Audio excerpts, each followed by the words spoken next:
Hello and welcome to my channel. Vice Rhino here. Heidi's over there. Hi. There's no Cirrus tonight.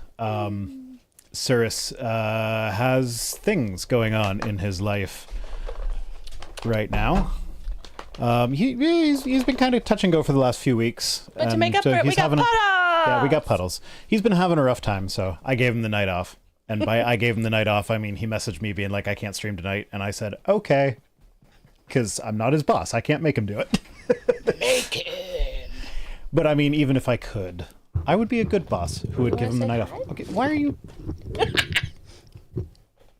You're going back to the lav mic if you keep this up. Yeah, I finally got the friggin' mic stand for her mic over there so we can not be like all echoey and crap and actually use good mics. But, yeah. I might take that privilege away from her. But I got Puddles. Yeah, I know you got Puddles. You can't take anything away from me. Look at me! Neuromdiput says, oh man, budget photorealistic service is here. Wow. Wow. Her tits are better than Cirrus's because I can actually grab those ones. But not on stream because... I got Puddles. YouTube, well, because YouTube frowns on that. I think Twitch frowns on that more than YouTube, actually. Like, you're not allowed to be in a bathing suit on a Twitch stream unless you're in a pool. So that's it. There's You get the inflatable ones? Yeah, there's this whole genre of Twitch streamers that are like women sitting in inflatable hot tubs in their rooms playing video games. Because that technically doesn't break the rules. I'm in a pool with my bathing suit. What? Wow. What? If you ordered Cirrus from Wish. Oh. Wow. Why are you guys being so savage tonight? It's a good thing I don't care what you guys think. Oh yeah, the I love copyright you strike guys. sounded horribly bad for yeah. Cirrus is dealing with channel stuff as well. Jethro Elfman though, shout out. Jethro is a patron of mine, and on Patreon, something, the thing that I make my money from. They sent me an article, which is going to be the first one that we're covering today. Woohoo! Let's hop right into it. The Church of Bleach family gets years in prison for deadly miracle solution. And as always, it's cropped like shit because news articles never line up their headlines with the actual thing, and I crop it for the actual thing.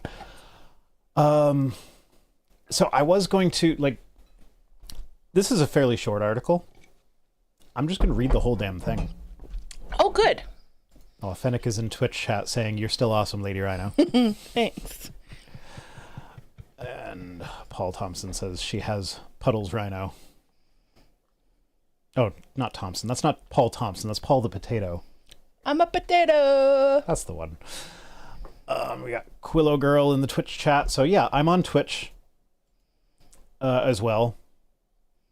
So yeah, if you want to watch on Twitch, you can go watch over there.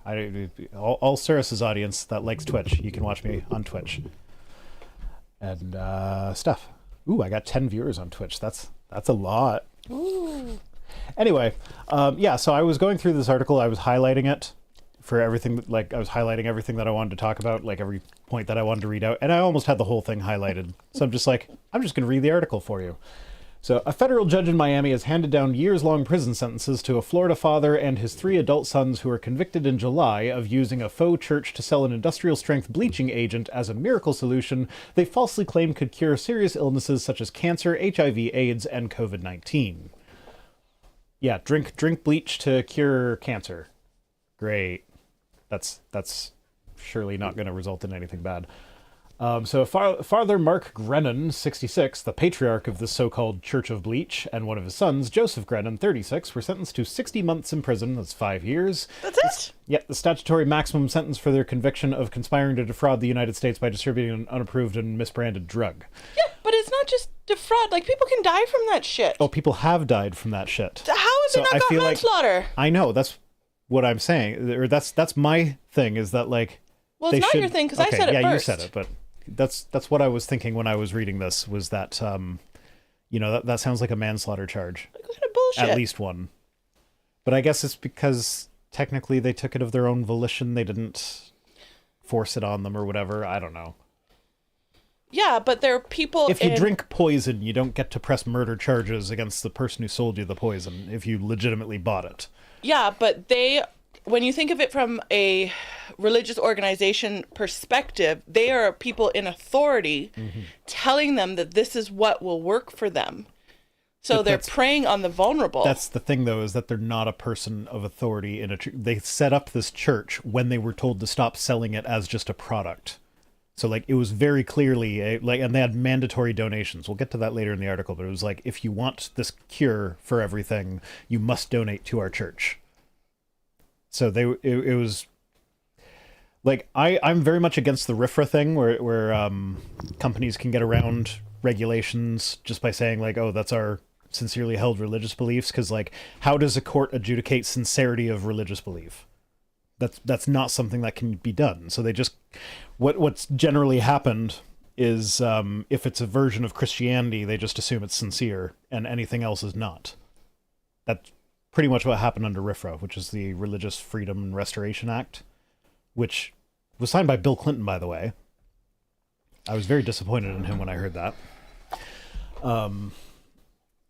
But yeah, no. So this one, though, was, like, very obviously not a sincere church. Exactly. Because they set it up in that whole, you have to donate in order to get our product that isn't really a product. Senshini says, aloha, Rhino, Heidi, and chat, and not Surus. Yeah, so two of his other kids, Jonathan and Jordan Grennan, received longer sentences of 12 years and 7 months because they were convicted of contempt of court as well as conspiring to defraud the United States. But Mark and Joseph fled to Colombia, and then as part of the extradition deal to get them out of Colombia, they dropped the contempt of court charges against them. So that's why they only got 5 years. So it's time for some civil cases. Mm-hmm. Dum, dum, dum, dum. So during the jury trial, federal prosecutors described the Grennans as con men and snake oil salesmen who in 2010 began selling their dangerous bleach product, the Miracle Mineral Solution, or MMS, through a non-religious church called the Genesis 2 Church of Health and Healing. Like, so they literally just bottled bleach? That's all they did? No. It's like two ingredients that mix together that makes industrial strength bleach when you mix them. Did they know that? Yes. How is this not fucking manslaughter? I don't know.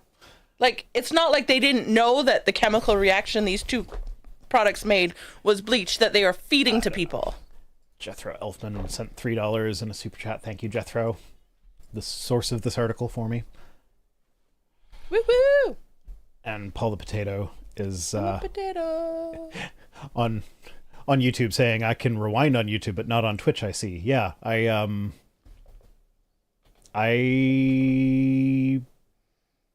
don't actually like Twitch, but everybody else seems to like Twitch, so your face is, like, right in the chat in the thing. What do you mean? Well, because if you look at this, at your Zoom. Oh. You're wearing the chat as a mustache. See, I actually have my chat popped out on top of my face, so I'm like, how are they seeing that? I don't get it. Like, that makes no sense to me.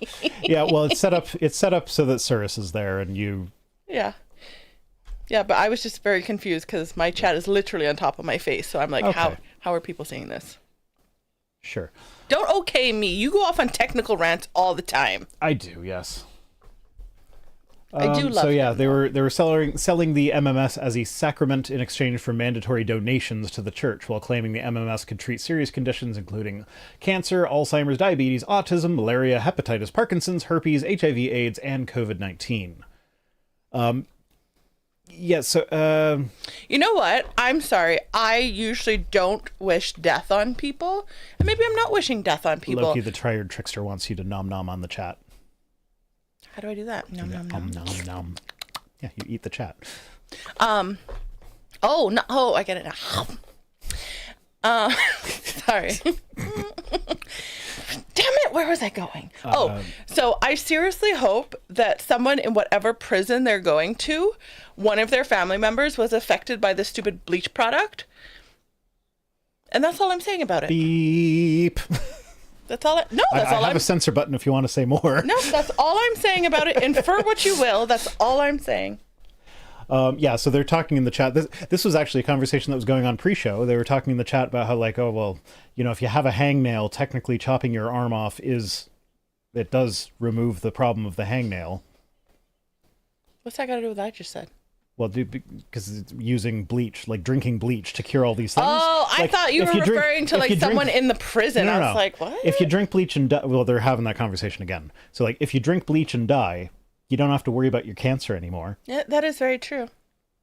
And then Neuromptiput's learned just how wiggly I can be with technicalities, and saying, like, well, I think you'd get charged with medical malpractice for that. I'm like, well, I don't have a license to practice medicine, so you can't charge me with malpractice. They're like, oh, well, then you'd get charged with practicing medicine without a license. I'm like, well, if it's something that would constitute malpractice, then it's not technically practicing medicine now, is it?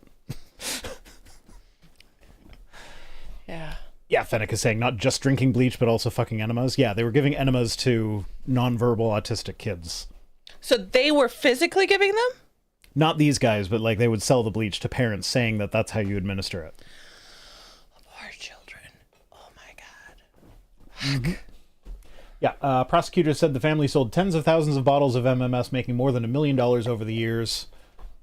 MMS is consumed as chlorine dioxide, a powerful bleaching agent that can cause severe vomiting, diarrhea, and life-threatening low blood pressure. The FDA has warned consumers of the product in 2019, received reports of people requiring hospitalizations, developing life-threatening conditions, and even dying after drinking the MMS, according to prosecutors. So, yeah, I feel like manslaughter charges are in order if we actually know that. See, with a case like this, I don't know if they did or didn't, but like with a case like this where it says they made millions of dollars, please tell me all their assets get frozen. I would hope so. And then all these people can file civil cases and get some retribution for like what they had to go through. And when they were first charged with this in 2020, they sent letters to a federal judge warning that they would pick up guns and stage a Waco. You know Waco, Texas? Yeah. Jesus, I'm just making sure. You don't know who Jim fucking Jordan is. And he's our next story. Maybe not the next story, but... But that was a big event. I don't know stupid people. Okay, but he's failing to be Speaker of the House in... Stupid people. Yeah, but it's like they're making history. This is a big event. Mm-hmm. They're making history with their stupidity. Yeah, and we don't have cable, so I don't have news. Ain't that just the GOP in a nutshell, though? Making history with their stupidity. That should be their tagline. That's Marjorie Taylor Greene's next campaign slogan. Making history through stupidity. You can use that one for free, Marjorie. Aw, Freedom One Inc. says, I'd tip y'all, but I don't get paid till tomorrow. That's okay. You're a subscriber, I think. You subscribed last time, and on Twitch it costs money to subscribe, so that counts. All right, so the Grennans speak. Throughout the trial, the Grennans represented themselves, but did not speak in their defense, seemingly as a form of protest. So they're idiots. Well, maybe they knew if they spoke that they might get charged with other shit because they might slip up. Okay. So if they don't speak, they can only be charged with what they're charging them for.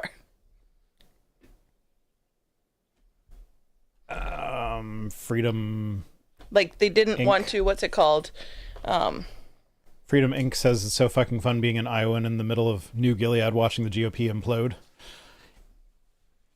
And I feel like they spent bits or channel points or something on that message because it automatically popped up on the stream thing. Who's rolling their eyes at me? I don't know. Oh, they're rolling their eyes at Marjorie Taylor Greene being the Jewish space laser lady. Oh, I'm sure. I knew it wasn't me because I'm fabulous. Yeah, okay, but you know about the Jewish space laser thing. No, right? I don't.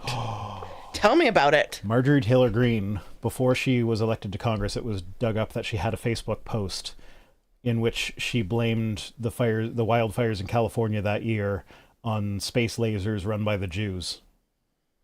How y'all put these people in office? Yeah, like that was made public knowledge before she was elected, if I recall correctly.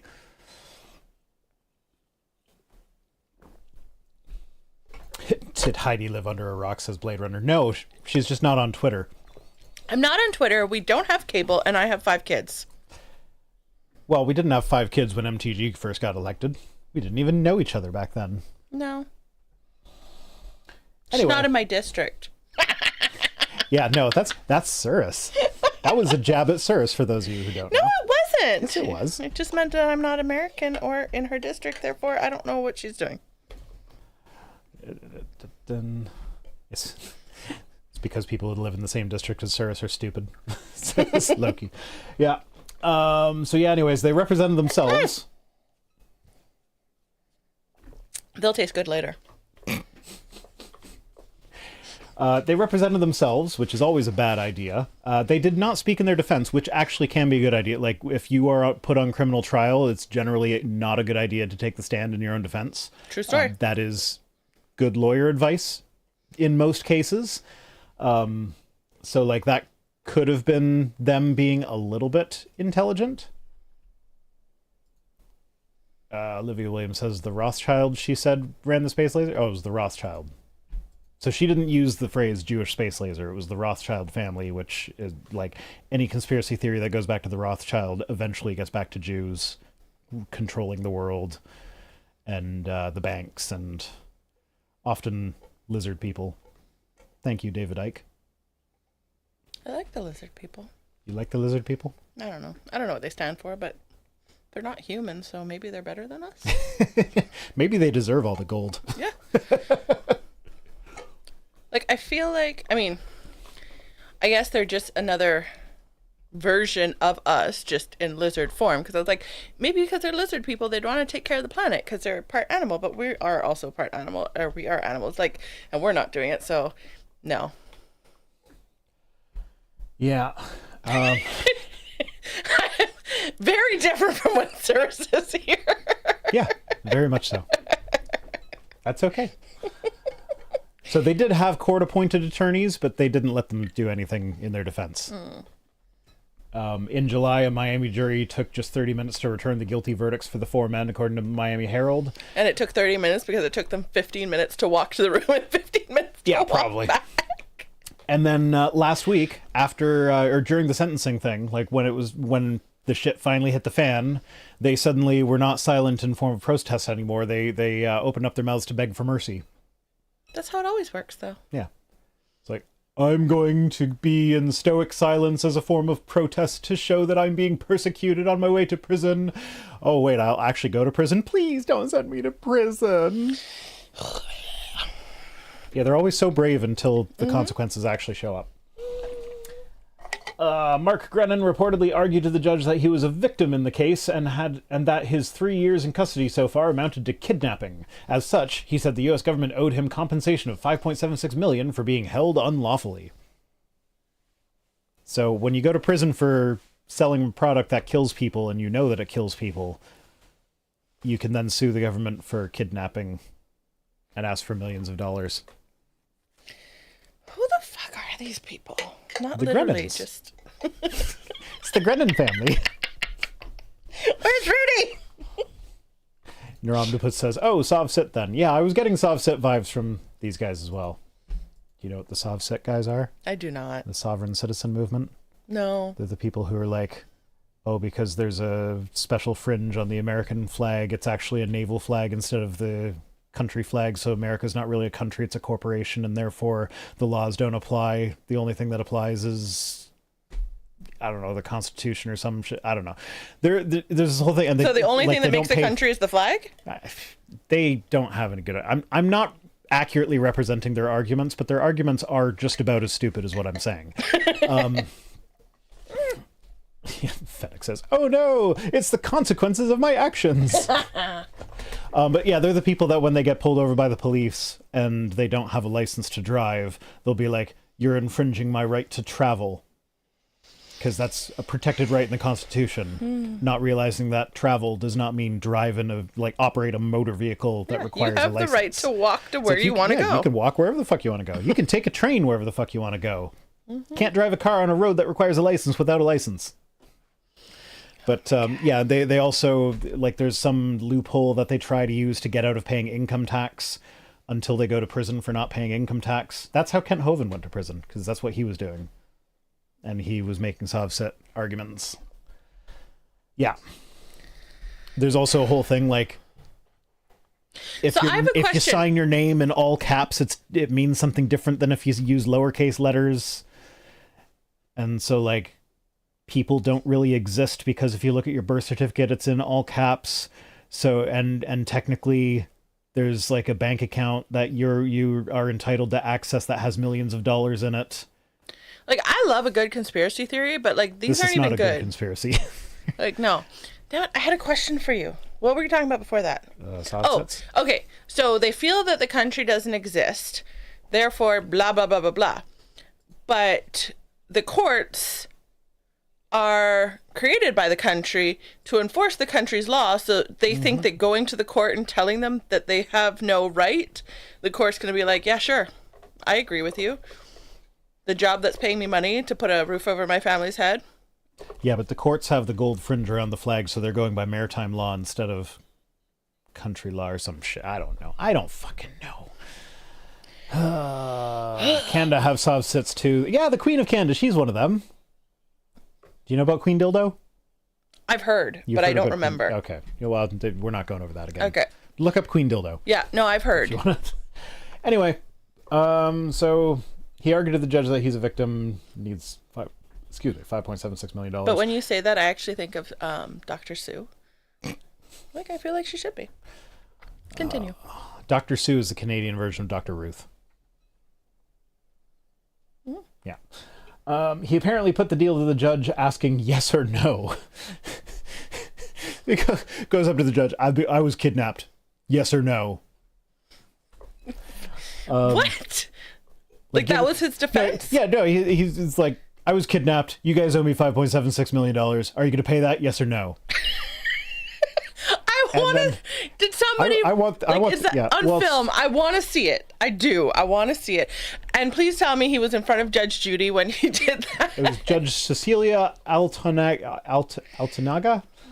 called it a nonsensical question and says, I won't answer that. The three sons, meanwhile, said they did not consent to the judicial proceedings and claimed their time in custody was already enough. I don't consent to being held in prison. Therefore, you can't hold me in prison. These people are fucking hilarious. The sad thing is they're going to get a reality show after this. Lord of Uzkalak says, look up Queen Dildo, especially click the links marked Bad Dragon. I do not trust you, Lord Uzkalak. Oh, I already know what the Bad Dragon is. Do you not know about the Bad Dragon? I do not know about the Bad Dragon. It's like the biggest dildo ever. What? It's like this long, this big around. It's got like suction cups on it. I don't know how anybody fits it inside them at all. It's not a real, like, people don't actually use it. Well, I'm sure they try. Yeah. They get it a little ways. It's just a conversation piece. I'm sure we could find video somewhere. It's a conversation piece. Chessa, I don't consent. Drink. No, if you don't consent, drinking is not the answer. That will make the consent more fuzzy. Anyway. Well, no, because you were clear. I don't consent. Whether you're drinking or not, you have made it clear. Yes, okay. Fair point. Yes. That's what I'm getting at, though, is that you've already said you don't consent, so then if you continue drinking and then you say yes later because you're more drunk now.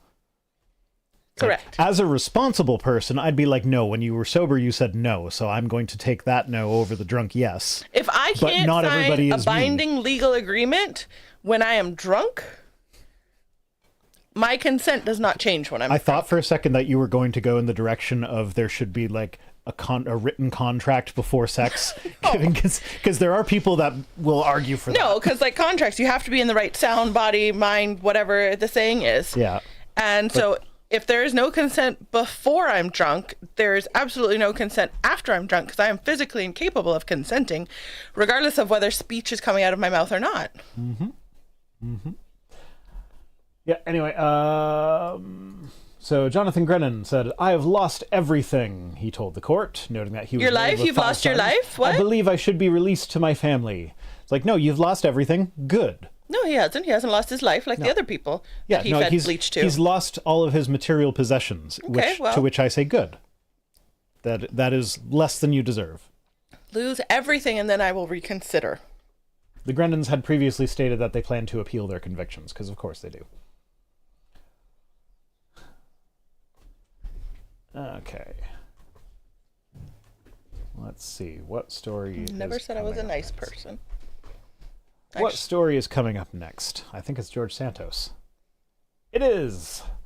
Representative Santos faces new charges. He stole donor IDs, made unauthorized charges to their credit cards. Okay. You don't know who George Santos is, correct? No, but I was very confused as to why there was ground beef next. Well, it's because Canadian shoppers should think twice before buying from these two stores. Continue. So George Santos is a representative in the United States Yeah, I got that much. who lied about everything. Okay, Like- so what makes him different from the other representatives? Because the other representatives will lace the truth throughout their lies. He was 100% lying about everything he ever said. Like, Okay. even to the point where, like, he said he was Jewish. He's not Jewish? No, he's not Jewish.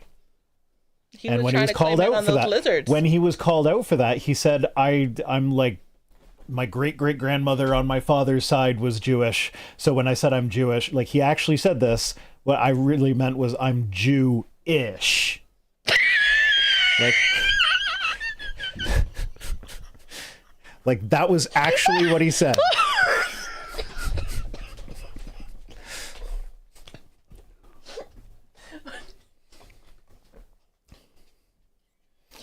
This is great. Keep Yeah, going. and he claimed to be a rich businessman, and he lied about a bunch of donations that he had lined up so that he could qualify for extra funding from the Republican Party. And he lied about his work history. He lied about his unemployment history because, like, he was on unemployment when he took this job. Nobody ever checks these things? Well, no, they did. That's how he got caught. After he was elected, though. Yeah. I'm talking about before. Oh, it was coming out. It was starting to come out. But people are like, Loki it's the Tired okay. Trickster says, Rhino, don't kill your partner with other people's stupidity. Truth. Jethro Elfman says, let's cut away while she pees herself. That is a real thing, okay? Ah. Okay, I didn't mean to hire that one, but it's apropos. Santos is the ultimate shit stain on the underwear of American society. That works. So yeah. U.S. Representative George Santos stole the identities of donors to his campaign and then used their credit cards to ring up tens of thousands of dollars in unauthorized charges. He then wired some of the money to his own personal bank account. So he's got a 23-count indictment filed on Tuesday, which replaces one that was filed in May. The one in May was charging him with embezzling money from his campaign and lying to Congress about his wealth, among other offenses. In the updated indictment, prosecutors accuse Santos of charging more than $44,000 to his campaign over a period of months using cards belonging to contributors without their knowledge. In one case, he charged $12,000 to a contributor's credit card and transferred the vast majority of that money into his personal bank account. Like, when's he going to jail? After the Okay, so trial, I've I heard the assume. name before. What politically has he done? Because I've heard the name.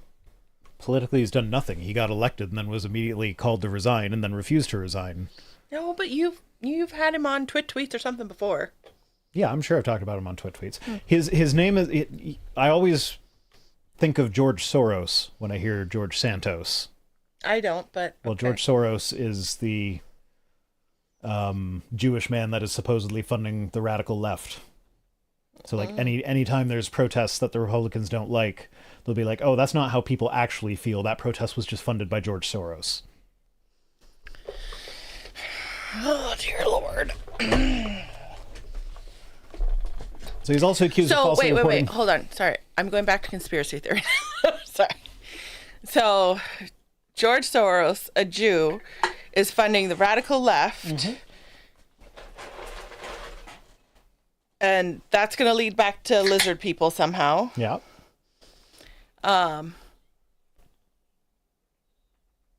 And the radical left is better than the right? Not if you're on the right. Well, I don't care about them. Yeah, no, the radical left is better than the right. I don't know. Well, So okay, we I don't know want about the the lizard radical left, but like, We want the lizard Left people is to better take than over right. then. sure. Well, no, see, the thing is, the lizard people are doing stuff like this in order to maintain control. So they don't actually want one side or the other to win. They just want them to be distracted enough that they can continue running things behind the scenes. Come on, you saw Inside Job. I did. Mm-hmm. It's basically that.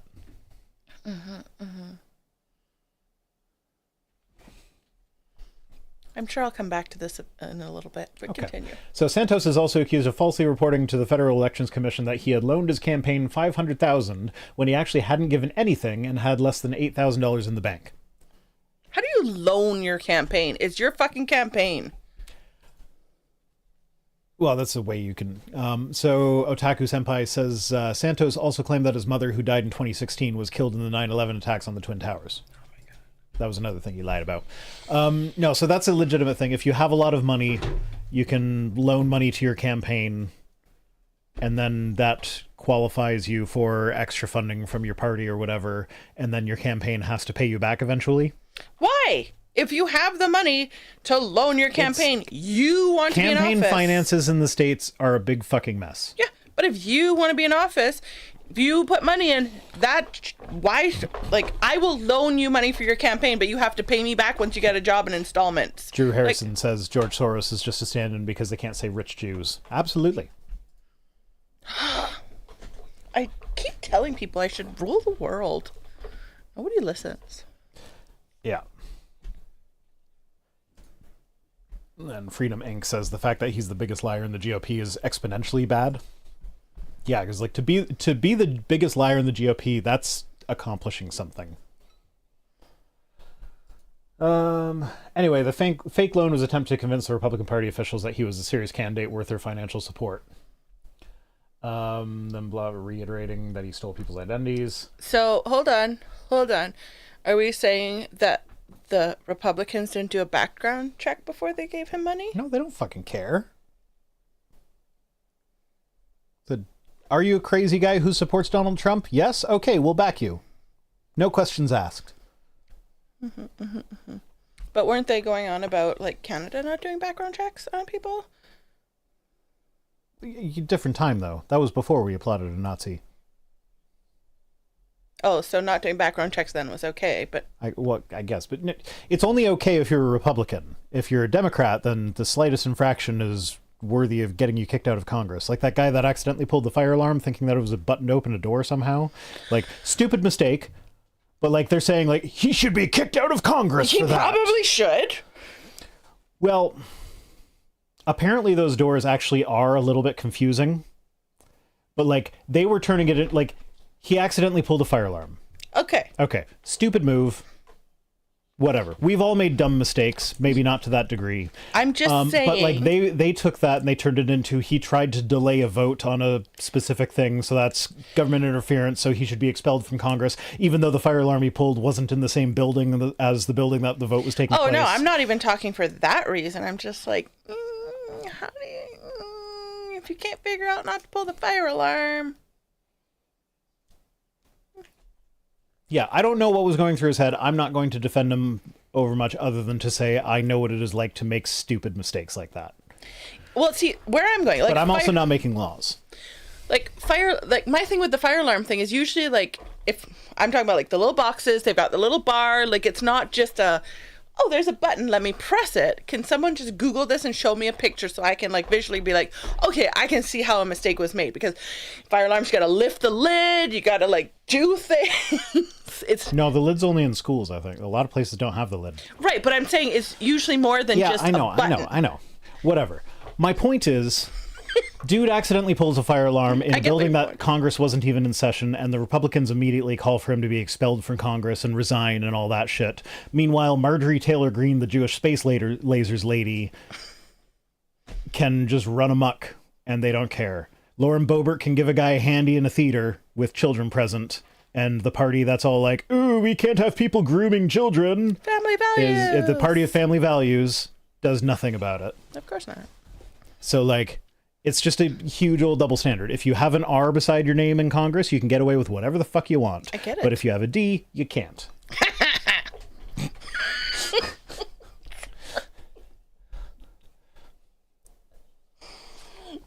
It's even worse for us V's. Freedom Inc. says, and she's pointed out the actual difference between the left and the right. Nuance and some level of actual knowledge is required on the left. So yeah, he came out of a 2-hour Republican conference at the U.S. Capitol and told reporters that he had no comment on the superseding indictment. I was in conference like everyone else without my phone, so I have nothing to say, he said. He has previously maintained his innocence, claiming he is the victim of a witch hunt, because that's what... Okay, what's his name? George Santos. No, the alarm guy. Oh, I don't fucking remember. It wasn't Hakeem Jeffries, was it? Because that's the guy that the Democrats are voting for Speaker of the House. So, Democrat House polls fire alarm. Jamal Bowman. Okay, sure, yeah. So far Santos has resisted calls to resign, saying he intends to run for re-election next year. His personal and professional biography as a wealthy businessman began to unravel soon after winning the election to represent parts of Long Island and Queens last year, revealing a tangled web of deception. In addition to lying to voters about his distinguished Wall Street background, his Jewish heritage, academic and athletic achievements, animal rescue work, real estate holdings, and more, like his mother dying on 9/11. Is that the door? Mm-hmm. Okay, yeah. I don't know. I'm not gonna... Why no Cirrus tonight? Because Cirrus is having a rough week. I am not discriminating between who I make fun of and say I'm not going to defend him pulling the alarm. I'm just saying that in the grand scheme of like what all the GOP guys are doing, that's nothing. Oh, I don't doubt that. But they're not going to call me one of those people who are like, won't call out their own. Not that he's my own, but, you know, I will call everybody out. Well, no, they were, I think it was Blade Runner? I don't know. Someone in the YouTube chat was pointing out when, oh God, what's his name?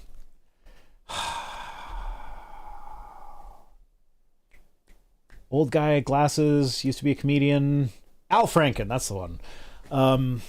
So Al Franken, do you know who that guy is? Nope. So he was a Democrat congressman, and he was fucking amazing. He was great at what he was doing.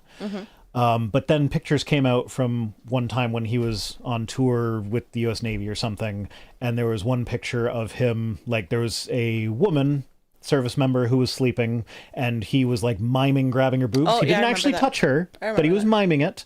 And because that picture came out, he resigned in shame. He didn't actually assault anyone. He just did something that when she found out about it, she said, that made me uncomfortable. And he was like, yep, I see that. I'm sorry. I resign. I remember that. Yeah. Meanwhile, on the right, you get shit like this, and nobody fucking cares because they have an. I'm not saying they're right. I'm just no. I'm just pointing out is that this is one of the people on the left have no problem ousting their own people when they misbehave. No, I agree. So he was initially arrested on May 13th. When they charged him with using funds earmarked for campaign expenses on designer clothes and other personal expenses, and improperly obtaining unemployment benefits meant for Americans who lost work because of the pandemic. Oh yeah, Bob Menendez being caught with gold fucking bars and being called to leave the Senate. Yeah, that was just recently. I didn't get all the details on that one, so I'm not going to comment too much on it. I have a technical question. What's that? Why am I wearing these? Because there's a video in one of these. Okay. That you're gonna. Because I was like, "There's no sound coming out of here." Because he's corrupt as fuck. Yeah, I know, but there is a video in one of these things. Whiskey RPG says, "No Cirrus, but loved my second favorite power couple." Second favorite? Who's your first favorite? You and Cirrus. Oh. I was thinking like Cirrus and Saki.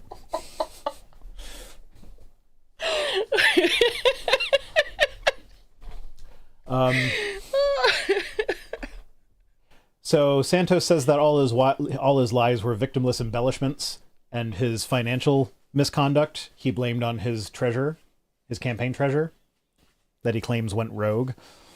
Yes, that's exactly what people do when they're committing financial fraud. They put the money in someone else's account and not their own. Yeah. Well, she pleaded guilty to a fraud conspiracy charge, telling a judge that she helped her former boss hoodwink prospective donors and Republican Party officials by submitting bogus campaign financial reports. Yeah, but it wasn't all her fault because the money didn't go in her account. Yeah. Justice says Suris and Saki. I have too many notifications going too many places. This multi-streaming thing is messing me up. I'll get used to it eventually. So Santos has now also been charged with recording fake donations from at least 10 people. So that's... not quite there yet. Okay. So fake donations that he recorded were from 10 people that were all either his or Mark's relatives. Mark's being his campaign finance manager person. And it was as part of his effort to make his campaign look like it was hitting financial goals. And in one instance, he swiped credit card information of one of his contributors who had already donated $5,800 to the campaign to give himself an additional $15,800 in payments. But because that went over contribution limits under federal law, he listed the additional payments as coming from his own relatives.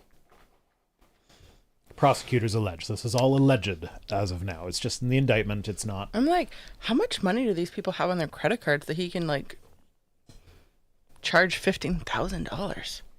I can't even charge $15 right now. That's the good thing, though. If someone tries to steal my credit card, they're not going to get any. Yeah, good luck with that. I mean, you can pay my bill if you want. If you can make it work, let me know how. Oh, Binary Hedgehog. Did I miss the Genesis 2? Yes, you did. I'm going to have to rewind for that. A separate fundraiser for Santos Sam Miel? I don't know how to say that last name. Was also previously indicted on federal charges that he impersonated a high-ranking congressional aide while soliciting contributions for the Republican campaign. Tomoko Lovecraft, welcome to Basic. Ya basic, Tomoko. But now you get emojis. Rhino emojis. So those are available on Twitch now, some of them. It only let me do 5, I think, so not all of them. But... Oh, whoever's doing our artwork, if you're here tonight, I am getting back to you, I promise. I don't think they are. But yeah, no, that's basically everything I wanted to say about George Santos. But like, he going to jail. Good. Probably. Ooh, Jethro Elfman with the $20. Like, I really hope people, after they get charged federally, is it criminally? Criminally, that's the word I'm looking for. After they get charged criminally, if all of these people, like, do civil suits against them, that would be great. I'd greatly appreciate that. Yeah. Thank you. If I had the money, I would help fund it for you, but I don't. Although Ask you George did Soros. give him money to be part of the Republican Party, so I don't really know that I would help you out. Get George Soros to fund the civil suits. Yeah. Because he funds everything else, right? Yeah. Okay. So, like, the family to the previous one, you know, if I had the money, I would help you with your civil cases. Fennec the Rabbit says, Rhino and Sir is sitting in a tree. Kissing. We're going to have to go meet Cirrus now. I don't want to go to Georgia. I've been there. It's quite nice. No, it's not. I've been there too. It's not nice. I mean, I've only ever driven through it. So that's where they have that really good ice cream shop where you say, like, the line was, like, around the corner. Okay, but we have good ice cream in Fort Erie. That's, like, the only thing that we have that's good in Fort Erie. As the ice cream connoisseur in this relationship, it's good. Not the best I've ever had. It's good. Melody Starflare says, no Cirrus tonight? No, Cirrus needed the week off. Or the night off. I don't, he's probably not I feel like next time Cirrus isn't here, we should just have, like, a banner at the bottom. Cirrus is not here today. Jethro with another $21. Thank you, Jethro. You're so generous tonight. All right, on to the tweets, although I still think you should rename the show Twit Excretions. I like it, but that doesn't quite flow off the tongue. I'm going to put Salsa's money to Rhino watering hole. Oh, I like it. But I don't think those were the emojis he was talking about. No, okay. Yeah, no, I still got actually 2 more stories I want to cover. 2? 2. Well, I'm I doing do better 4 with the stories stories today. than I do Twit tweets anyway, so. All right, so Atheist reminds Democratic leaders we are the party of religious freedom. So, so the Democratic National Committee allowed an atheist to deliver a benediction at one of their meetings. And Hemant Mehta, friendly atheist, says, seems like the sort of thing prominent Democrats would avoid purely because of optics, because it could be fodder for criticism from conservatives. At Luigi Potter says, as a Georgian, I'm disputing the quite nice claim. Thank you, Luigi, backing me up on that. That's some beautiful scenery. Last week, Sarah Levine, founder of Secular Strategies and program director for the Secular Democrats of America, spoke about the importance of actual religious freedom and why Democrats were uniquely suited to protect it. And then, rather than read how he introduced, I'm just going to play it, and then just. Can I take my headphones off after this one? Sure. Yeah. Okay, that's not coming through. I hear it. Yeah, you hear it, but the stream doesn't hear it. Oh, okay. So now I have to quickly add. Well, while you quickly do that, the rhino emojis aren't showing up for me. That's because you're not a channel member. You have to pay me for the rhino emojis. Oh. Can you make me a member and pay yourself for so I can have the emojis? I can use the emojis because it's my channel. Yeah. But can you pay for me so that I can use the emojis? Okay. Should be. You figured I it now out? want to introduce Sarah Levin, our co-chair of the DNC's Interfaith Council, to deliver our benediction. Sarah proudly represents the secular community as a co-chair of the Democratic National Committee's Interfaith Council. In 2016, she facilitated the establishment of the first ever secular caucus in the Texas Democratic Party. Hold on up, Sarah. And worked with secular Democrats to get 3 secular policy resolutions incorporated into the party's platform. She helped us to pass a resolution in 2019 at the DNC that expressly welcomes religiously unaffiliated voters into the party, recognizing their values and historic marginalization. Please welcome our friend Sarah to deliver our benediction. Yeah, so I'm not going to listen to the whole benediction here. It's 5 minutes, but like to see an introduction like that at an official party meeting for the Democrats is like, tell me again that the Democrats and Republicans are the same. Like, could you imagine Republicans introducing an atheist by saying such amazing things about them and like listing the amazing accomplishments that they have? I feel like you should have played like a side by side. This is her, and this is how a Democrat introduces their people, or whatever. A Republican? Yeah, that, you know what I'm saying. So, yeah, why does it need to be a benediction? Benediction isn't necessarily a prayer. So benediction is like, it's kind of the catch-all phrase for like blessing. Freedom. Sure. Say invocation might be a preferred word, but like still, like just imagine a Republican atheist being asked to give a speech. Would they get that kind of introduction? No, but like they also lost me because I was like, oh my God, this is so long. Please, like. Yeah, but it's a friggin' DNC meeting. They're there, but they're there just to like pat each other on the back. Oh, my highlights went away. All right. So yeah, she mentioned that she's working with Reverend Gray, who is one of 14 clergy that's suing the state of Missouri to overturn its abortion ban. They're suing on the grounds that it violates Missouri state constitution, which calls for the separation of religion and government because abortion is a matter of religious freedom. Because when you listen to the Republicans who oppose abortion, it's always religious arguments. So it is them imposing their religion on the public. And so it's a matter of religious freedom. Dark Falcon says, hey VR, what happened to your VTuber model? I used it for 1 week. I like it. I appreciate it. I'm not sure who did it for me. I know Cirrus told me and I could look it up at some point, but it's not going to be a regular thing. I might use it occasionally, but yeah.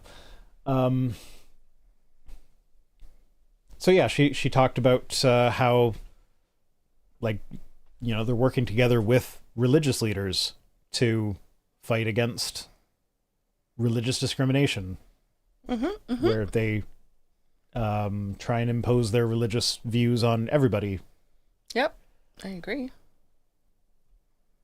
And she says, Reverend Gray, a devout, lifelong Christian who's been doing this work for longer than I've been alive, and I, a humanist, an atheist Jewish millennial, could not be more aligned when it comes to our understanding of religious freedom. And that shouldn't come as a surprise, because interfaith work is not about shared beliefs. When you bring people of different belief systems together, you're not going to agree on matters of theology, but that's not the point. Interfaith work brings us together around our shared values. And she goes on to list, we value inherent worth and dignity of every human being. We share a desire to alleviate suffering and provide opportunities for everyone to thrive and prosper in our nation. We share a commitment to be good stewards of the planet that we have. And we share a commitment to fight with everything we've got to defend democracy itself. So, like, these are shared values that you should be able to agree on with people regardless of religion. In my head, I'm trying to make my dream team. I kind of like this woman. So far, my dream team is all women. It's, what's her name? You know her. AOC? Yes, AOC's on there. The other one. We were talking about her the other day with her whiteboard. Oh, Katie Porter. Oh, yeah, I love her. I, like, would sit down and watch, like, the little shorts of her and just, like, scroll her. It's like, I love you. You know what? I am not one of those fangirls, like, yeah, I love me some Ryan Reynolds, but I don't actually know if I would fangirl if I saw him in person. But, like, I feel like if I saw Katie Porter, I'd be like, oh my god, that's her. Wow. Bring her my whiteboard marker. Can you please sign my boobs?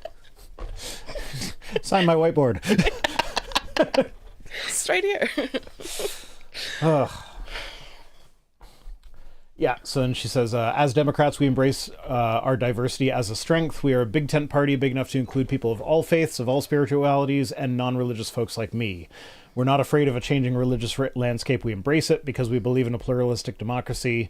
We, the Democratic Party, are a party of religious freedom, and don't you think it's time that we take those words back from the GOP? I feel like she got, like, lots of claps there. Again, like, tell me again that both parties are the same. I never once said that. No, I know, but lots of people have told me that. Like, oh, it's just a lesser of two evils, but they're both essentially the same. It's the same shit, different pile. You know what? People say it's the lesser of two evils when the evils don't affect them. Yeah, but even so, like, even if it is the lesser of two evils, it's the lesser by a lot. Right, but that's what I'm saying, because, like, let's say... Like no, is my mouth moving? Don't make me shove something in your mouth. Stop it from moving. Damn it, I forgot. Oh, okay, so when they say the lesser of two evils, it's because they're not affected by these evils. So, like, when they do stuff like abortion rights, abortion doesn't affect them, so they don't see, like, oh yeah, they're making sure that I have bodily autonomy, because it doesn't affect them. So when abortion does affect them, they're like, it's the people that have the resources to travel out of state that are okay saying no, it should be illegal. Because, like, a lot of Republican women have gotten abortions. But no, like, what I mean, I'm talking about the people that say it's the lesser of two evils. But it's... Yeah. But, like, when one side is literally calling for, like, the genocide of trans people, and the other side is saying, hey, let's not. But because it doesn't affect them, being trans themselves or having a trans family member, trans friends, or just not caring about humanity, that doesn't affect them. So they don't add that into the weight of the lesser of two evils to be like, oh no, like, that's a big evil. It's... Yeah, Loki's saying it's the lesser of two evils, but I'll take the status quo over outright fascism and Nazism any day. Absolutely. Like, yeah, like I said, it's the lesser of two evils, but one is lesser by a fucking lot. Yeah. But, yeah, so then Hemant goes on to basically say that, like, he hopes the Democratic Party actually tries to appeal to secular voters, and, like specifically to them, because they are a big block. Whiskey RPG, you basic. I was saying I need to rename that, but I feel like I don't want to now. Oh. Because it's fun calling all the people that give me money basic. Every time you say RPG, Sorry. Whiskey RPG. Yeah. I always hear RBG. Ah. Because I'm like, yeah, she'd be on my dream team too.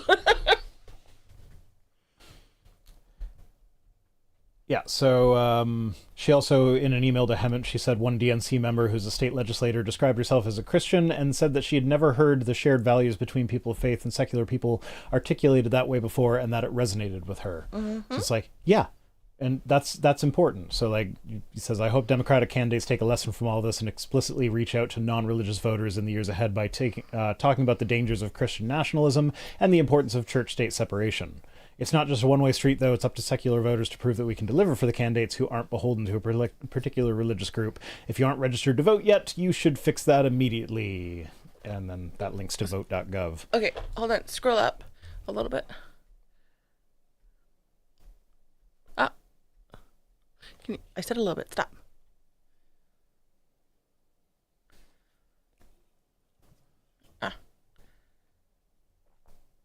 Okay. No, I just wanted to know what she said about between people of faith and secular people. I'm like, what do you like? Do people not think that we share values with them? Like, I'm just very confused. Yeah, a lot of people don't. Atheism is very stigmatized, especially in the States. You think, like, people think that atheists are like a bunch of Satan-worshipping evil people who want to murder babies. And so they don't think they share values. So, like, if they would actually, like, sit the fuck down and talk to us and realize we're just human beings. I love that clip of the guy on the news where he was talking to, like, one of the people from the Satanic Church. And he's like, oh, name me one of your tenets. And then it was, like, be kind and blah, blah, blah. He's like, oh, that doesn't sound so bad.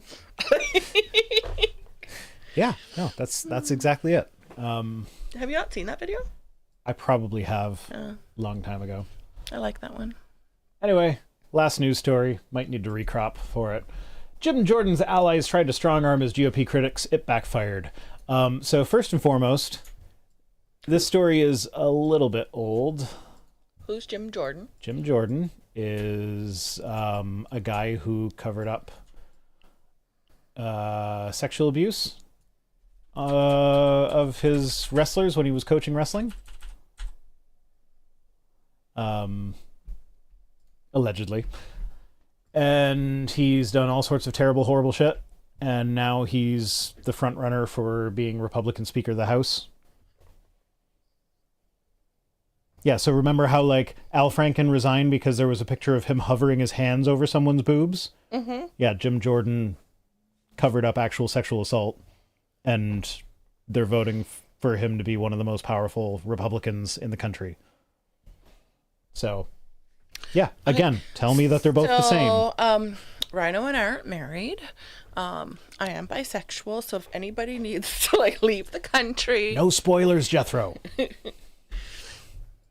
Yeah, so, Jethro spoiled it already. But, not for me, because I don't know what they said. Yeah, so this is an older story, so this doesn't really talk about the vote so much. But so, yeah, they took a vote yesterday.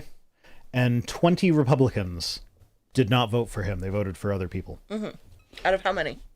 218, okay. something like that. Okay. Mm-hmm. Mm-hmm. I don't know. But he needs, I think it's 217 votes he needs in order to secure the speakership. And I think Republicans have like 219 people or whatever in the House. Oh, thank you, 20 people. I'm not sure. But yeah, I'm not sure of the exact numbers, but yeah, so 20 Republicans said no. Thank you. Oh yeah, Jim. He's also an insurrectionist. Was he the one that was running in the hallway? No, that was Holly. That was a fun video. It was like Josh Hawley is another Republican member of Congress, that on January 6th, on his way into the Capitol building before the riot had started, there's pictures of him being like, yeah, to the people that were like gathered outside about to riot. And then as soon as the riot started, there's security camera footage of him like running terrified away from the people to the safe house or whatever. Like everybody else is like walking calmly and evacuating in an orderly fashion. He just runs. Because he knew what they were Because planning. he's a fucking coward. No, that makes me think that they were planning something a lot worse than what they actually did. They were. Yeah, so he knew. So he was like, I need to get the fuck out of here. Yeah, so that wasn't Jim Jordan. That was Holly. So Jim Jordan has done a shit ton of bad shit. He supported I would like the to know insurrection. who these 20 Republicans are. I don't. Yeah, I could look it up, I'm sure. But yeah, so anyways, on Wednesday they voted. He lost 20 Republican votes, so they didn't vote for him. So he didn't. Nobody was elected speaker because nobody got the requisite 217 votes. They had another vote today. 22 Republicans did not vote for him. Oh, they tried voting again for him? Yeah. But this time it went from 20 to 22. Yeah, because people started like, oh, we got balls. Okay, we're going for this now. See, I would like to know who the original 20 are, because... No, you're not. You're going to forget their names. Yeah, I will. But this is very important, because their Jimenez was one of them. Their votes matter. And that means they possibly could be swing voters. So you need to know who they are. Yeah. Well, he failed twice. And this kind of goes into, like, this was written before he failed the second time, and they kind of predict exactly what happened the second time. So it's nice to see that vindicated. It says, Jim Jordan's allies attempted to badger House Republicans into making him speaker. Those tactics backfired on Tuesday and could soon doom his speakership push outright. So the GOP defectors were pressured to back Jordan's party because bosses back home and national conservatives with big megaphones were pressuring them. Most of those skeptics viewed it as a coordinated push with a threatening theme: vote for Jordan or else. The arm-twisting campaign, which in many cases included veiled threats of primary challenges, was meant to help rally support behind Jordan's candidacy.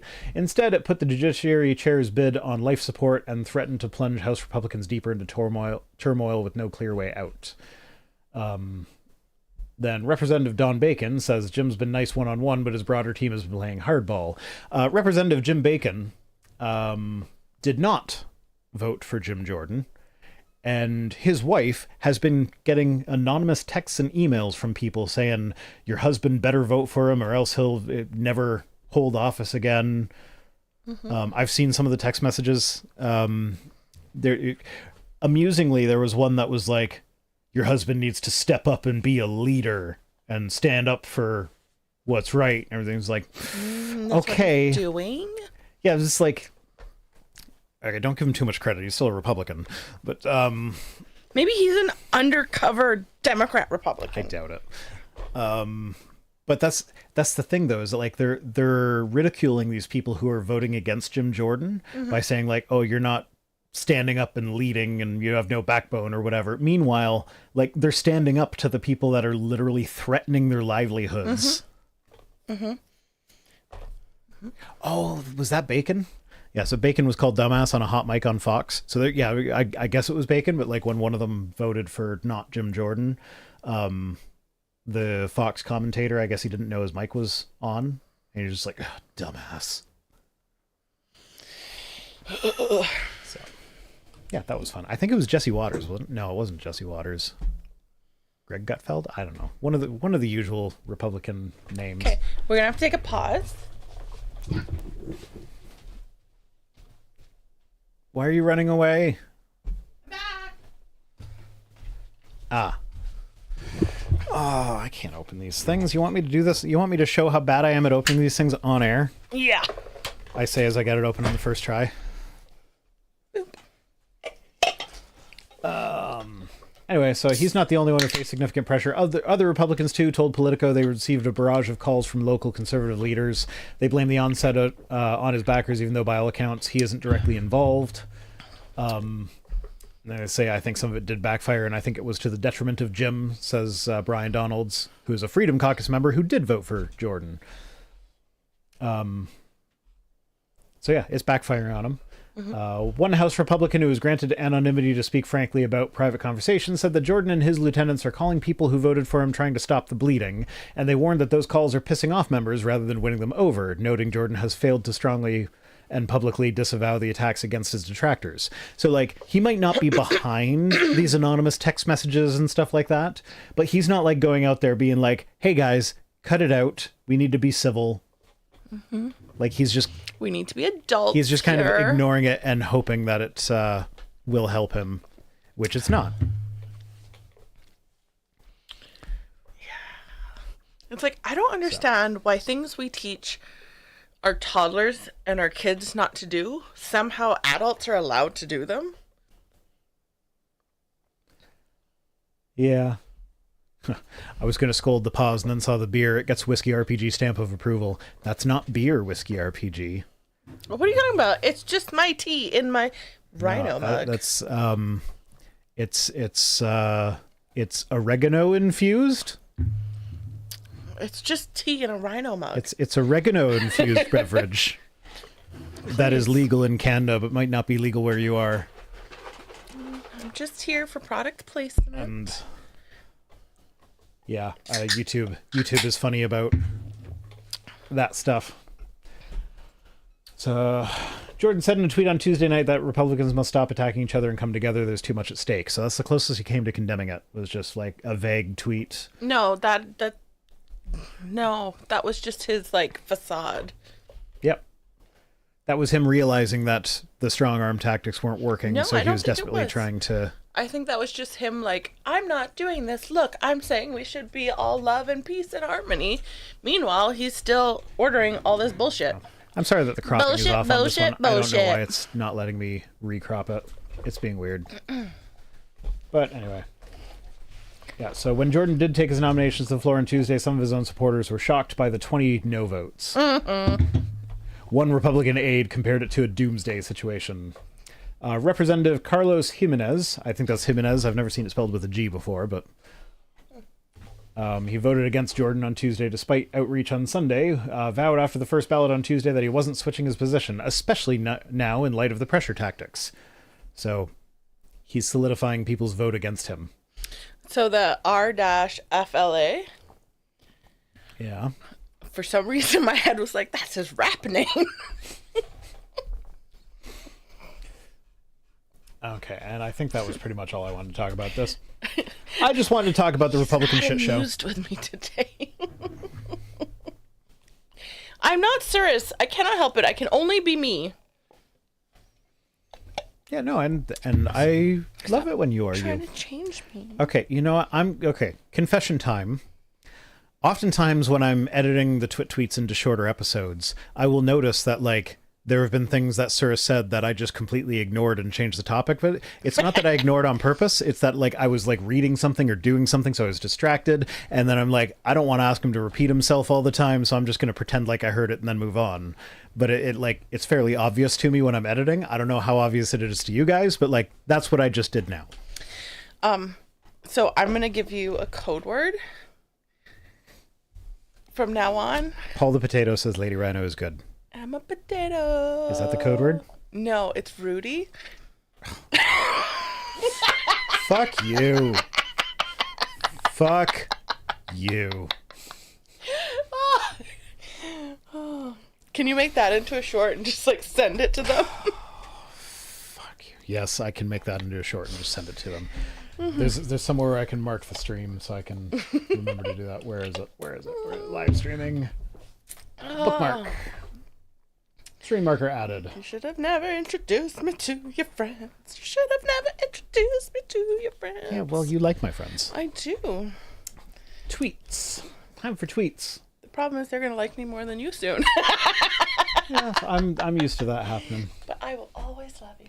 And I will always love you. Oh, thank you, babes. Yes, we're gross. Get over it. Tweet time. Eric Hoven says, just because evolution is taught in your textbooks doesn't make it true. Yes, some scientists believe in evolution, but what they don't teach you is that many scientists completely reject the theory of evolution because there's no real evidence to back it. Just because Christianity is taught in your Bible doesn't make it true. Christianity is not taught in the Bible, actually. You know what the fuck I'm saying. I know what the fuck you're saying, but if you Rudy. actually read the Bible... Rudy! Modern Christianity is not anywhere to be found in those pages. Okay, but you know what my point is. Psalm 95 explicitly says that other gods exist and that the God of the Bible is just the king of the gods. That sounds kind of interesting. No, I'm back to like God is actually the devil and the devil is actually God, and because it's only people like Trump who would be like, hey, there's other gods, but I'm the king of the gods. Like, no. So I'm back to that. Yeah. I think that was day one of our stream. Sure. Might have been. But, yeah, no, but it is, on Pew Research. Pew pew! There you go. She was writing a paper the other day, or I'm actually smart, guys. DQ or something like that. I don't know. She was writing something, and she came across the Pew Research Center for the first time ever. And like, I'm so used to seeing it because it's so relevant to everything that I do that I'm like, of course, everybody knows what Pew Research is. But then she just turns to me and is like, did you know there's a company called Pew Research? And like, yeah. And I was like, yeah, of course I know that. I deal with them all the time. I cite them all the time. They're great because like all their data is open access and it's amazing. Oh Lord, Uskalek, you're so then, God, blowing my mind today. Continue. I'm listening. As she was working from that point on, I could always tell when she came back to something that was referencing Pew Research or when she needed to cite it because she'd just be sitting there typing, then just out of nowhere go, pew, pew, pew. It was hilarious. Anyway, Pew Research did a survey on the acceptance of evolution by education level and by and the scientific acceptance of evolution. And it was 98% of scientists accept evolution. And the error bars on that were plus or minus 2%. So it's anywhere from 96 to 100%. And my money is on closer to 100 than the other way. Whiskey. Yeah, but then you have people, like, because you've told me about, like, Christian scientists. Whiskey RPG says, okay, after seeing you two, I might have to put Cirrus on the back burner for Power Couple. You guys are too cute. Thank you, Whiskey. Whiskey in a jarro. Yeah, so you were saying Pew Research? Pew pew! I don't remember. Okay. Yeah, so, and like many scientists disagree. Oh, I know what I was saying. Like, the Christian scientists, that's the 2%. Oh, you mean the cults that... Yeah. But they're still, like, they get their PhD, and they're still technically scientists. No. Christian Science, the cult, is not made up of people that have... No, I'm talking about scientists who are Christian. Okay. Yeah, but no, not even those, because the majority of scientists, in the States at least, are Christian. Yeah, but I'm saying we've seen, like, YouTube videos of people who actually have their PhD and be considered scientists, but then they'd be like, no. There's like 5 of them, though. Yeah. That's... It's like Jonathan Wells, Georgia Purdom. Well, I'm sure there's some that don't have YouTube channels. No, but that's the 2% that we're talking about. No, that they don't make up 2%. They're so tiny. John Baumgartner, Andrew Snelling. Like, the fact that I can just name Rudy! them. Fuck you. By the end of the stream, you would have said all of them that you remembered. No, now I'm going to stop. And that's going to be so hard for you.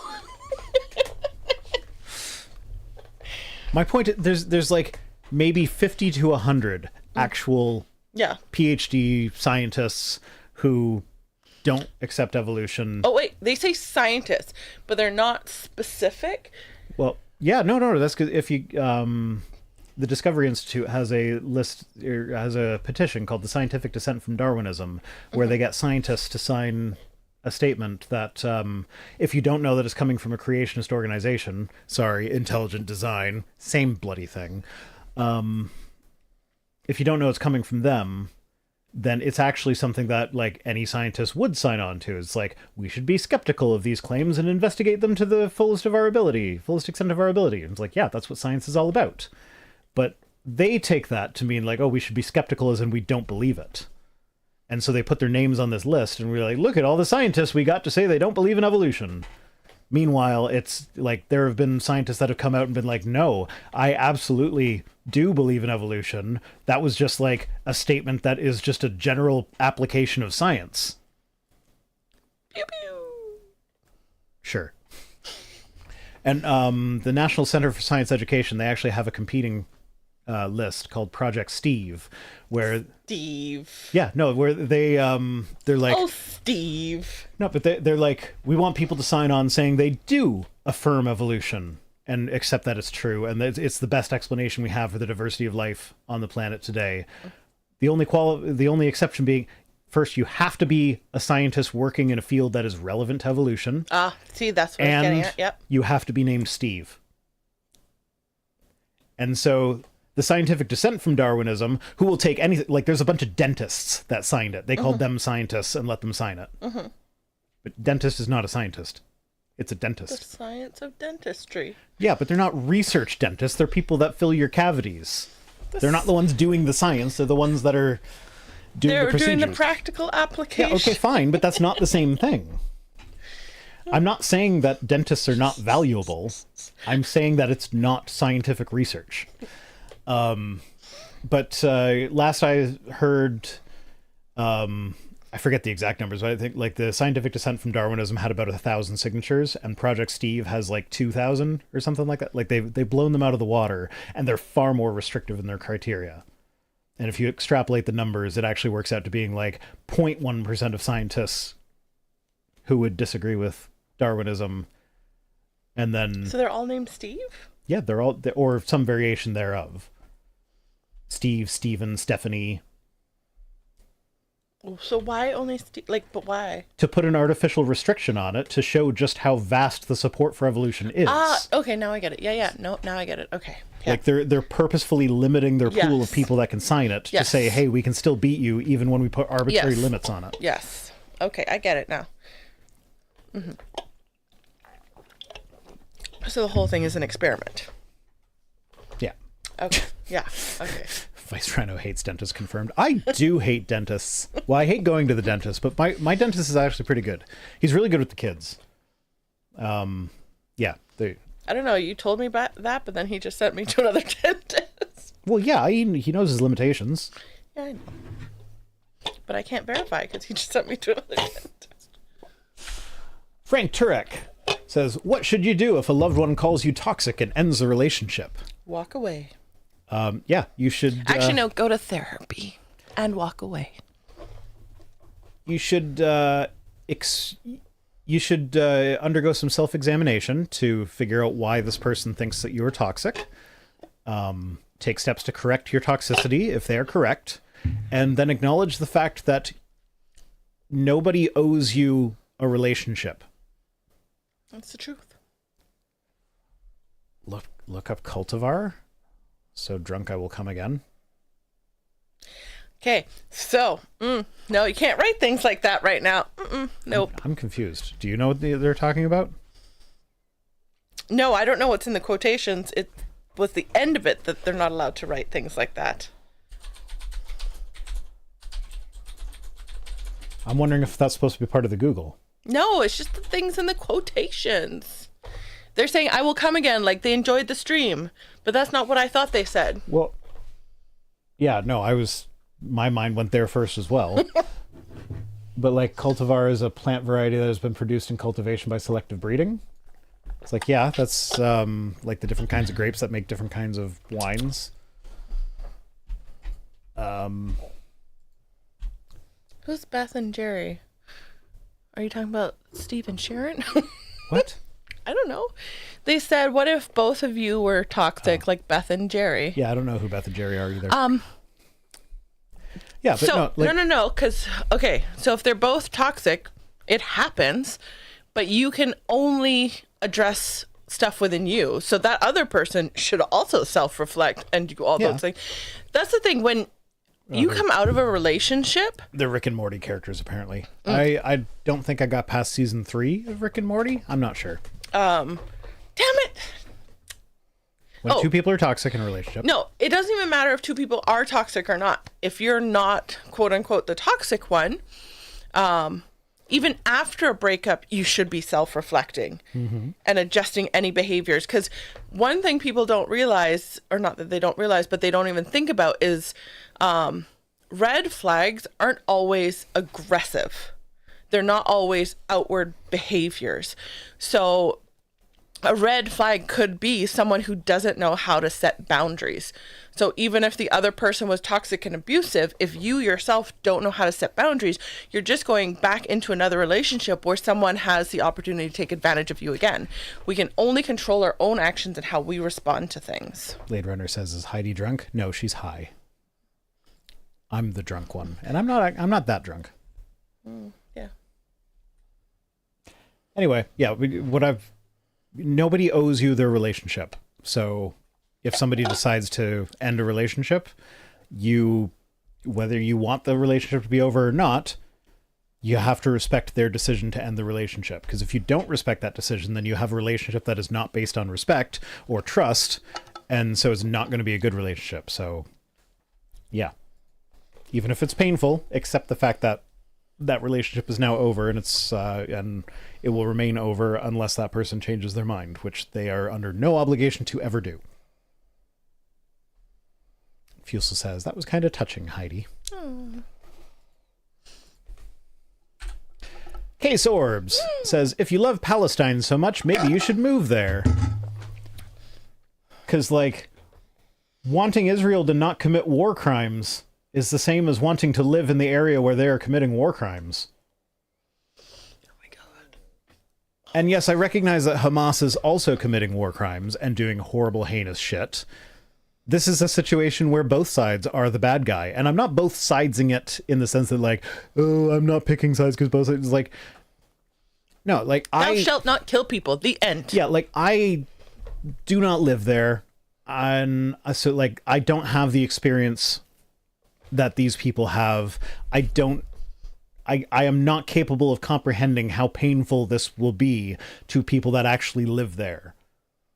I'm just not. So I'm not going to comment on the political situation. I'm not going to comment on what should happen. But what should not happen, absolutely, is war crimes and genocide, which both sides are doing. And when I say both sides, I'm not saying Palestine, because Hamas is in charge in Palestine, and people say, oh, well, Palestine elected Hamas. It was a democratic election. They chose Hamas. It's yeah, they chose Hamas in 2006, which was their last election. More than 50% of the population is under the age of 18 currently. They did not, the people that live there now did not choose Hamas. The people that lived there in 2006 did. Yeah, some of those are still around. So Hamas, bad guys. Yeah, but if they've also never had an election to 2006, then it's clearly not democratic. It's not democratic. And you can't say the people voted for them because they haven't been given an opportunity to change their mind. Yeah. And my understanding is that more recent polling has suggested that Hamas does not enjoy very widespread popularity in Palestine, and they maintain their control by violently shutting down any protests. So, Hamas are the bad guys. The Israeli leadership, Netanyahu, also bad guys. The civilians, victims. Whether they be Palestinian civilians or Israeli civilians, they're victims. And why can't we just put the two leaders in a ring and let them duke it out? Yeah, they always fight through people that are desperate, in desperate situations. They exploit the vulnerable to do their fighting for them. Yeah. So, I'm not going to get too much into but we got another case. Oh, wait. I think I've solved war. Okay. So as a collective, we're going to be okay, guys, we're not going to war anymore. You guys who are in power, who wanted to be in power, you guys have to fight against each other. But if you lose, you die, because that's what happens in war. But we're also going to kill your family. So then instead of war, they'd be you know what? Let's just sit down and work this shit out. I don't know. A lot of them don't actually care about their families, though. I don't feel I'm not opposed to your idea, but I feel like it wouldn't be as universally applicable as We can would figure hope. out like the caveats that need to be addressed, like, you know. Yeah. Anyway, K-Sorbs also posted this comic, which is Zelensky has a backpack full of money from the States, asking Netanyahu, "What'd you get?" And he said, "Sympathy card, supposedly," which says, "Don't fight back," and it's from the far left Dems. Meanwhile, guess which country has received the most foreign aid out of all other countries in American history? Israel. Israel. Guess how much of that foreign aid went to their military? All of it. Not all of it, but the majority of it. Guess what country is sending them military equipment already? America? United States. They sent them fighter America. Yeah, they sent them fighter jets already. Guess whose job it would be to pass a budget to allocate more funds for assisting Israel in this conflict if America so chose? Democrats. No. Congress, which is run by Republicans, which are in disarray right now because they can't fucking choose a Speaker of the House, because they can't get their shit together, because they are a bunch of children. So if they want to send aid to Israel, they have to get their fucking shit together. Yeah, you lost me on that rabbit trail from that thing to that thing. It took you a little bit too many steps for me to get there. Sorry. So I got lost.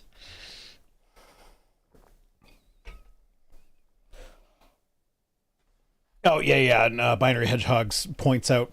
So this is something you won't see from the right, from Fox News and shit like that. They'll just say like, "Oh, we're sending $44 billion to Ukraine." It's like, no, they're not sending $44 billion. They're sending military equipment that is valued at $44 billion, but which is no longer in use in the American military. They're sending them their old obsolete equipment that's just sitting in a warehouse somewhere. And it's like, hey, we may as well give it to these guys who are trying to defend their homes from an... Actually, that's actually saving them money because... Yeah. Now they don't have to store it anymore. Yeah. And storage costs, whether it's cost of land, renting, building, whatever. Yeah. Yeah. So, Anybody who works retail knows that stuff in your storeroom is yeah, costing you money. Unmoved retail is expensive.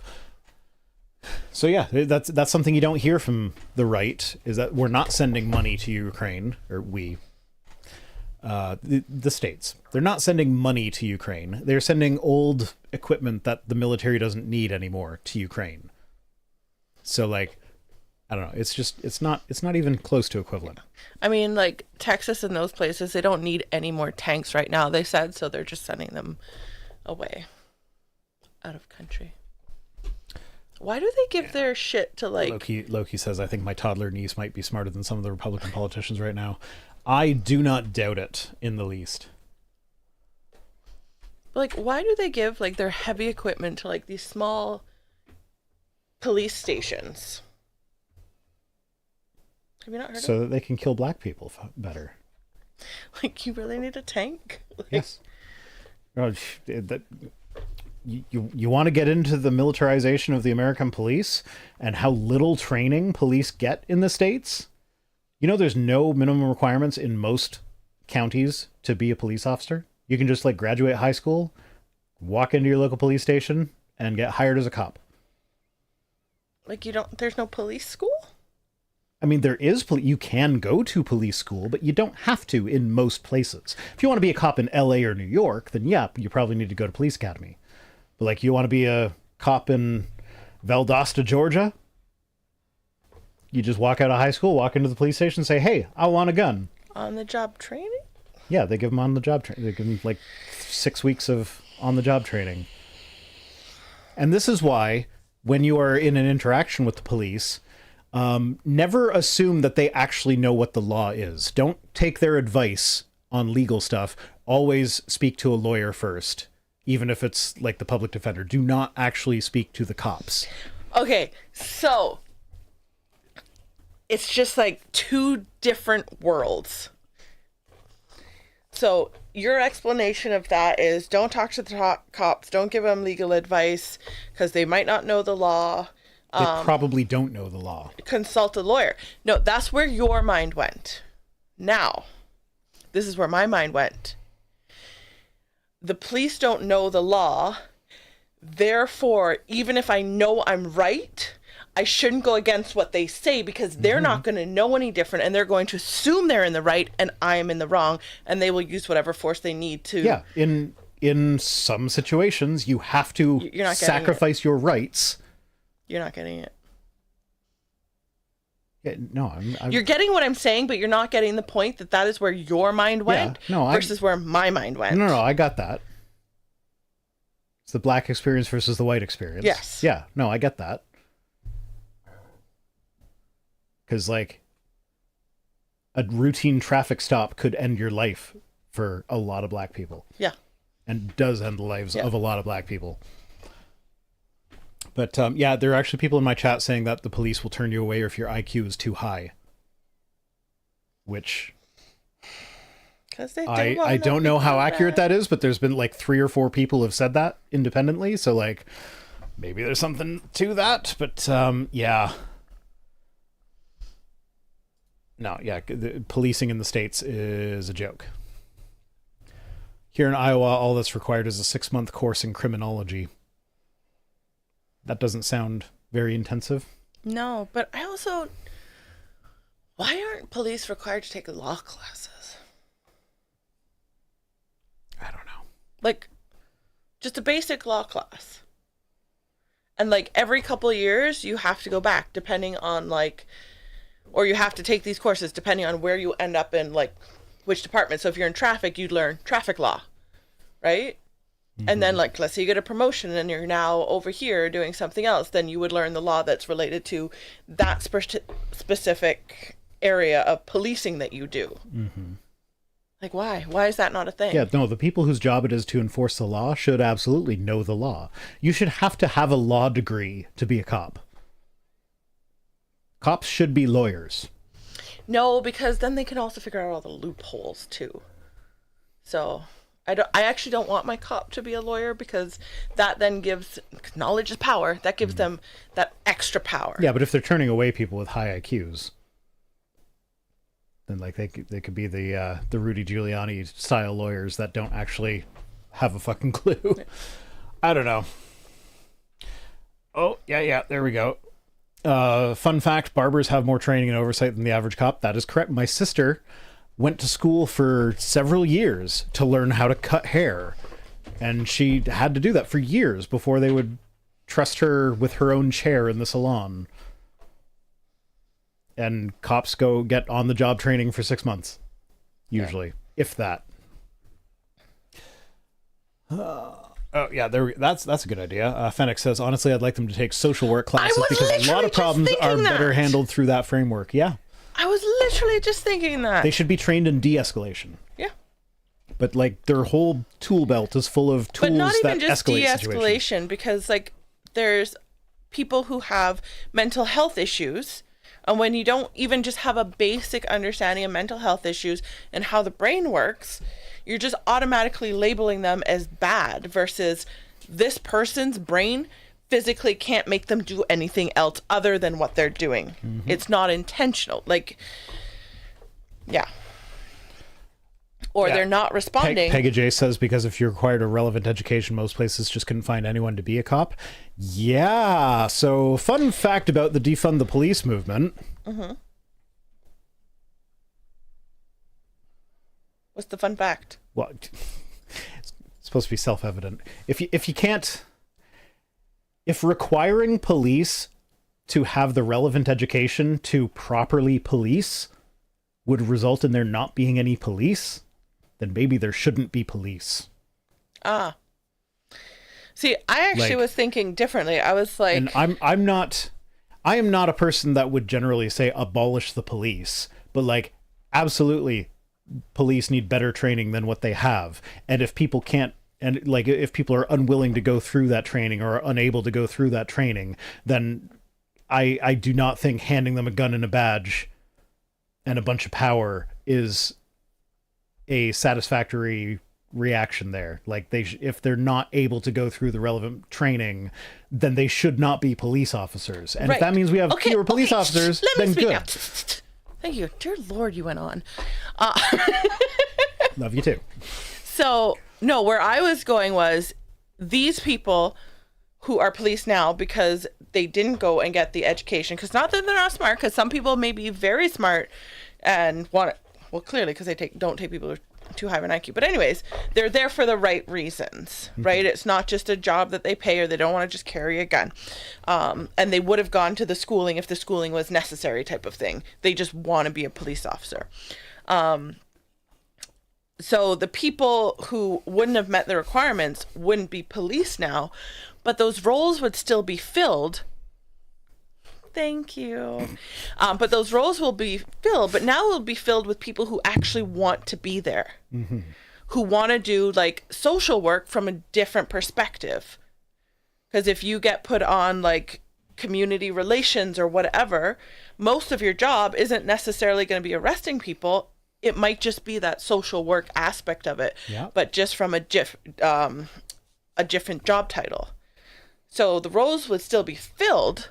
They would just be filled with hypothetically better people and better qualified for that role. Yeah. Anyway, that was quite the tangent from Kevin Sorbo's Israel tweet.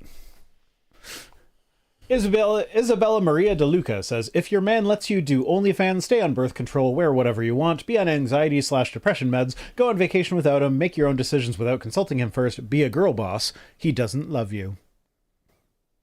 So apparently I don't love you because I would let you do all of those things. You really don't have a choice. Yeah, no, this is where it's the, I don't okay, let... Wait, okay. OnlyFans... I get in the sense that if you're religious, that's how you feel about that sort of thing, because you don't believe in sex before marriage and all that. I can see that if we're looking at it from a religious lens. And birth control, because they don't believe in it, like it's from a religious standpoint, I can also see that. Wear whatever you want, meh. Again, there is some... Be on anxiety, depression, or anti-anxiety and depression. Yeah, get health care. Yeah. Like how? How is that even related? Have a better experience living as a human. If your partner would... Like, oh my God. So my thing here is like, sure, religious things or whatever. But so my thoughts here are... so going back to the earlier tweet about how... nobody owes you a relationship. So if you're in a relationship with someone and they decide to set up an OnlyFans account and you are of the opinion that like, okay, well, that crosses a line for me. I'm not willing to be in a relationship with someone that has an OnlyFans account. I mean, there are a very few people on OnlyFans that do not do sex stuff, but I'm just going to assume it's sex stuff. So like, I'm not willing to be in a relationship with someone that has an OnlyFans account. Okay. You have every right to leave that relationship. Yeah. And they have every right to set up an OnlyFans account. Yeah. And if you actually have a good relationship, you can sit down and talk with it beforehand and give your position to each other. Have a conversation. Be like, hey, I'm really not comfortable with you having an OnlyFans account. I do understand that it's your body. It's your autonomy. You can do as you choose with it, but I'm not comfortable being in a relationship with someone that has an OnlyFans account. So if you do decide to go forward with that, then I will take that as an ending of the relationship. And like, not use that in like the Jonah Hill. Yeah, you can't. It's not a threat. It's like not a threat. Just be like, hey, this is something I'm not comfortable with. Yeah. So, like, I can't be in a relationship with someone who does that. I can understand that, but then on the flip side of that, like, I don't let you do anything. You are your own personal person with autonomy. I respect your autonomy. So you do have an OnlyFans, and I'm your only subscriber. It's so cute.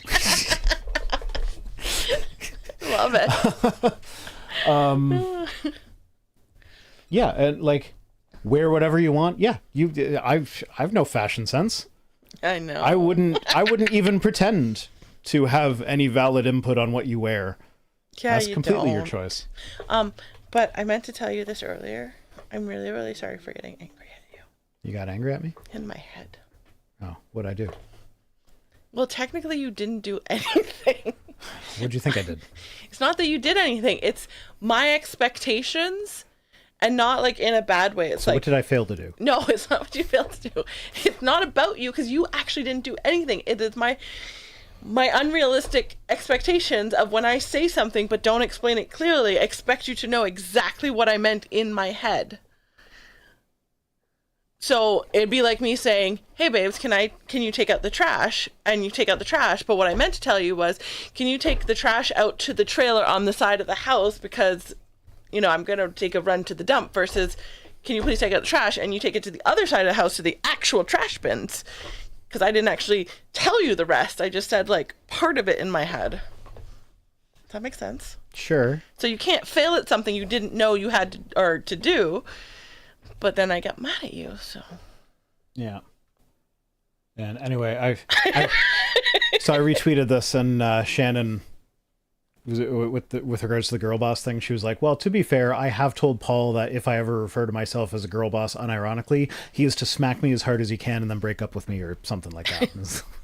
Why? I'm a girl boss. And she doesn't want to. Well, girl boss is something that's usually associated with like MLM stuff.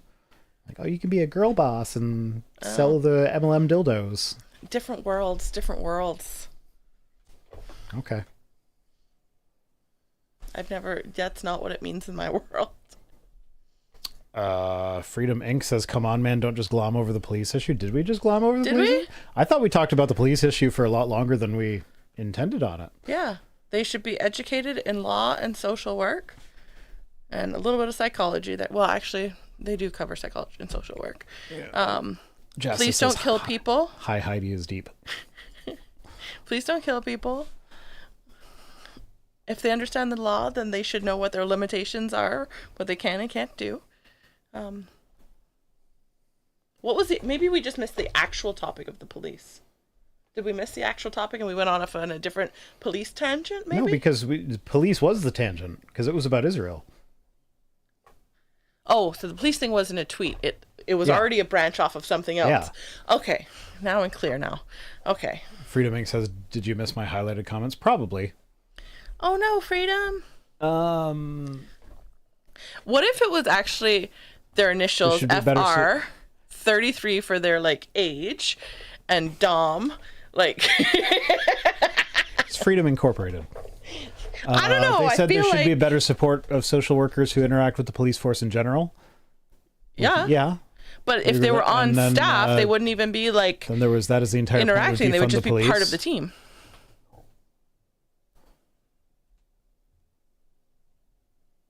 And then I went out of my way to highlight this one because you said you're out of points, so I can't highlight it yourself. Point out the fact that cops should not be stuck with so much responsibility. Yeah, I agree with that. Mm-hmm. So I don't know what you think we were skipping over. Yeah. Or maybe they were born in 1933. No, it's Freedom Inc. Hey. Or maybe their name is actually just Dominic. FR is like it's like Frank, born in 1933, Dominic. I just kind of assumed it's like making fun of the right wing, like freedom sort of thing. Can you share with us a little bit about how you got your name? Because clearly we're very intrigued. Their name is Tony. Oh. It's not Free Dominic.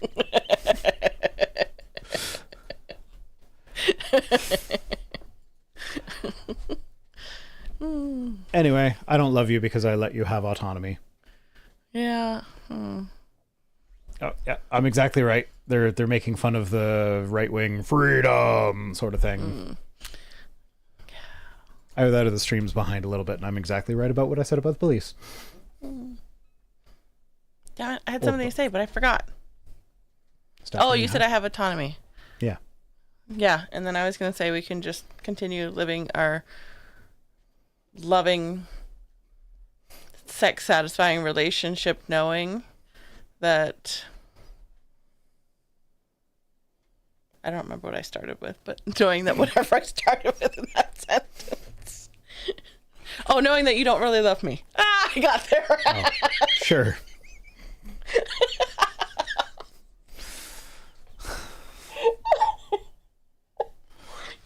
Oh. Joshua Rasmussen. This is a good one for when you're high. Says, I'm more convinced by this that this argument is sound even. I'm more convinced this argument is sound even than that I have a brain, and I'm pretty sure I have a brain. Premise 1, I am introspectively aware of a thought in my mind. Premise 2, I am not introspectively aware of brain activity. Premise 3, therefore, a thought in my mind is not brain activity. Okay, so thought. I feel like I am introspectively aware of brain activity. He means like the exact like neurons firing and electrical impulses and shit. You just don't let me speak. You are aware of that? Yes. So Were there sometimes mushrooms in your marijuana? he doesn't ever let me speak. Help. No, listen. Okay. So sometimes when I'm talking, like in my mind, I see my brain and I see like pew pew pew pew pew pew. So I feel like I am aware of it, because this isn't just like, oh, we're talking about the brain, so therefore I'm thinking of it. Like at random times, we'll just have a random conversation. My brain is like, oh, look at me work. Pew, pew, pew, pew, pew. That's just called ADHD, man. But yeah, so so this one, you can take that to like moving your hand. Like, look, I'm moving my hand around. I'm introspectively aware that I am moving my hand, but I'm not introspectively aware of my brain sending electrical signals down my muscles and nerves to the muscles of my hand to move the hand. Therefore, my hand is moving from magic, not because my brain's telling it to. I mean, like, it's the same argument.